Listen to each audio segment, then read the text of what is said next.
What is up, guys? This is no FUMAR coming at you with another build that I've thrown together. This is a Mini ITX build. Now, the really awesome thing about Mini ITX builds is that they have such a small form factor while still giving you the performance that you need.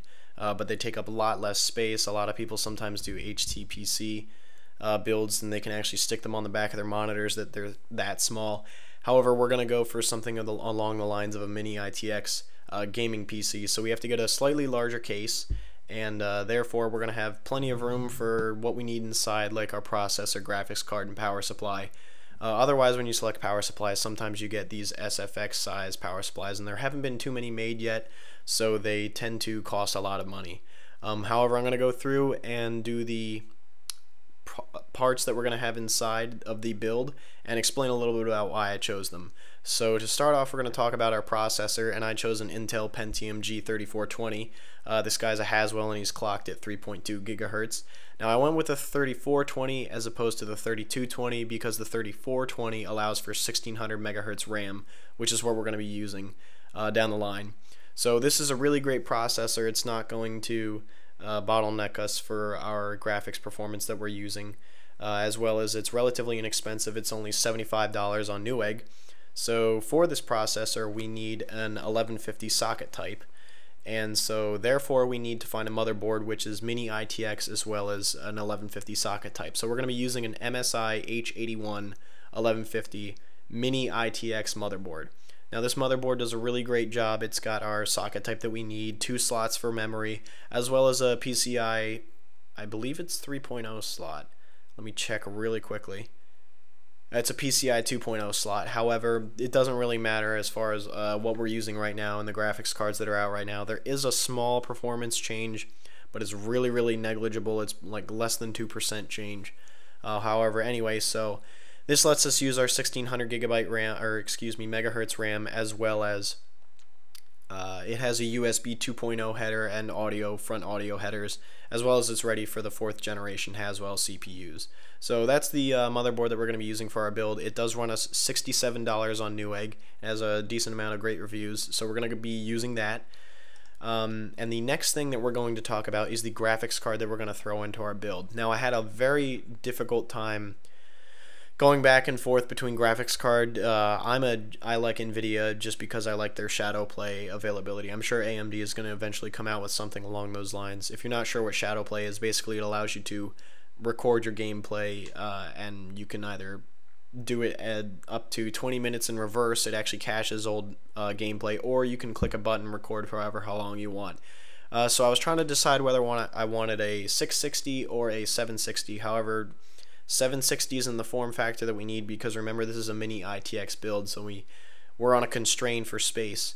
So the graphics card that we wound up using was a Zotac Synergy GTX 660, and I went with Zotac because it's the only one that produces a small form graphics card for this performance. Now, Zotac, is it the greatest name brand? Is it something like Asus or Gigabyte or something like that? No. You know, it's not that awesome, great brand that everybody turns to. However, it is a reputable brand, as well as it is the size that we need.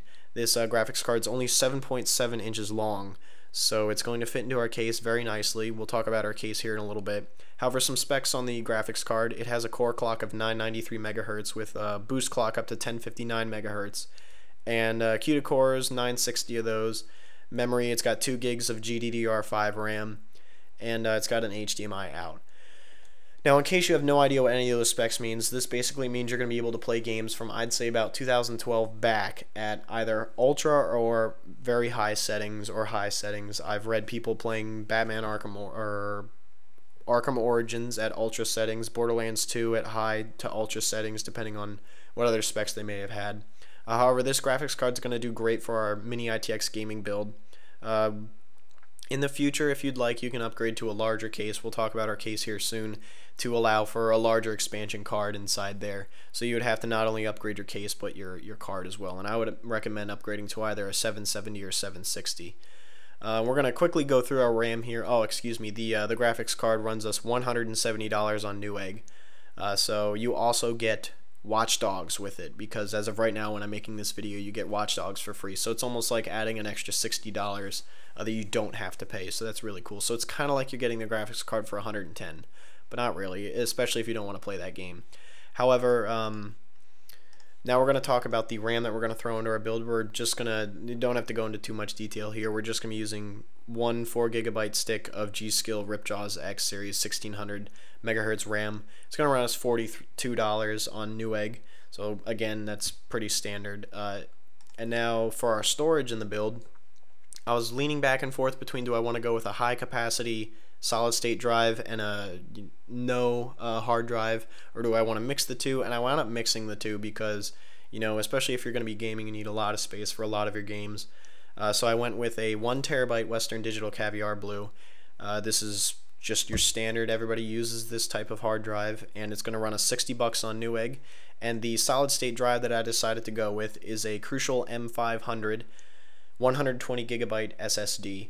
And I chose the Crucial because I think they do a really good job of making their solid state drives. I have one on my laptop currently running the OS, which is what I recommend using this solid state drive for. It has read speeds of up to 500 megabytes a second and write speeds up to 130 megabytes a second. Excuse me, so it's definitely not a slow SSD. It also comes from a reputable brand, so you're not getting, you know, cheap parts or anything like that. And I wanted to make sure that we could get the speed that we needed for our gaming build, as well as the you know, the storage space required. So now I need to talk about our power supply. Okay, so the power supply that we need to use in our build, we'll get to the case here in a second, which is the main highlight of the build. But our case allows us to use a regular ATX sized power supply. And when searching through some of the power supplies, and I threw the entire build into PC Part Picker, and it's estimated to use around 350 watts. So I felt that a 430 watt power supply should be enough, especially considering the things that we have inside of it. And the power supply that I wound up going with is a Corsair CX430 semi-modular power supply. Now I went with semi-modular because in a case this small, cable management is going to be really important. So any cables that we don't have to put into the case is going to really help us as far as you know, not using a lot of space. Maybe heat dissipates a little bit better. So this is actually a really good deal. The CX430 is only $45 on Newegg, and this one right here is usually $50. However, there's a rebate going on right now for it only being $30. So I'm going to include it for the $30 because honestly, Corsair does lots of rebates. So I think that they, when you may put this together, you will have a not too difficult time finding either this power supply or another equivalent one for around the same price. If you have to, throw in the CX430, but for right now this is the price I got. So this is going to run us $30. And I forgot to say it, and I always do this in the videos, but the Crucial M500 SSD is going to run us $75. So bad job, Tom. But anyway, so the pretty much the highlight of the build and why I'm doing this build is the case. We're going to come to our case here, and we're going to be using a Cooler Master Elite 110.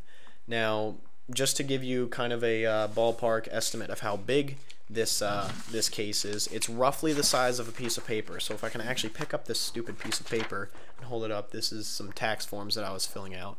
But so the footprint of this guy is roughly the size of a piece of paper. I'll go over the actual size here in a second.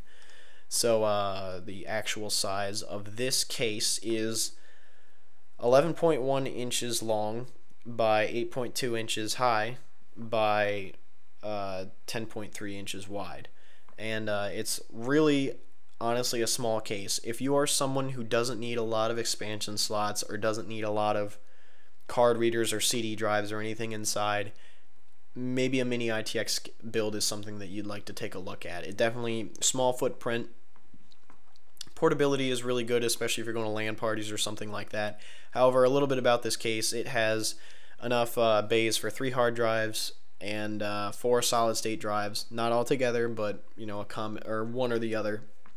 You can do 2 hard drives and 2 solid state drives, or 3 hard drives and 1 solid state drive, or 3 solid state drives and 1 hard drive. So any combination of those. So our 1 hard drive and 1 solid state drive is going to fit in here very, very well. It's got front USB 3.0 and audio ports, as well as it comes built with one 120mm fan installed.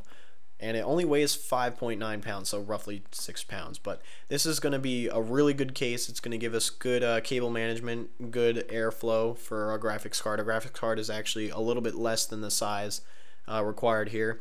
So this case does really well for actually most Mini ITX builds. However, if you want in the future, when you want to upgrade, there is the Elite 130, which I can check real quick here, is about 4 inches deeper. So you can use larger cards, or something like a 760, which is significantly longer than this. It would not fit in this case.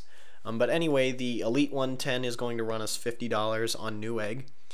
And one more thing actually that I want to throw into this build, because we're going to be dealing with some tight spaces, is I want to throw in 2 OKGEAR SATA cables. And these SATA cables have one end as a right angle, so it might help, if we're tight for space or something, to get in there so that we can do some proper cable management, or just get things out of the way. Maybe it's a little more difficult when you're plugging stuff in. So I really think that this will add well to our build, and it should provide us with easy, not pulling our hair out type of build. However, the total price, so this whole build, everything included, our case, cables, motherboard, power supply, all that stuff. Right now in my cart it sits at $597.54, and I think this will actually be a really, really awesome budget gaming PC for someone who also wants a small footprint.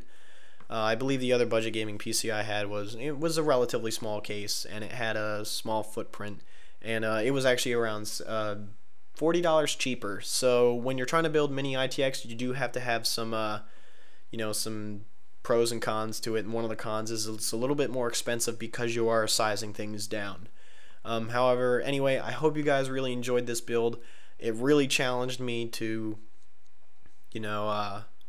really make things fit and get the maximum performance that I could, and I really enjoyed making it, and I hope you guys enjoyed watching, and like and subscribe if you want more. But anyway, this is FUMAR signing off.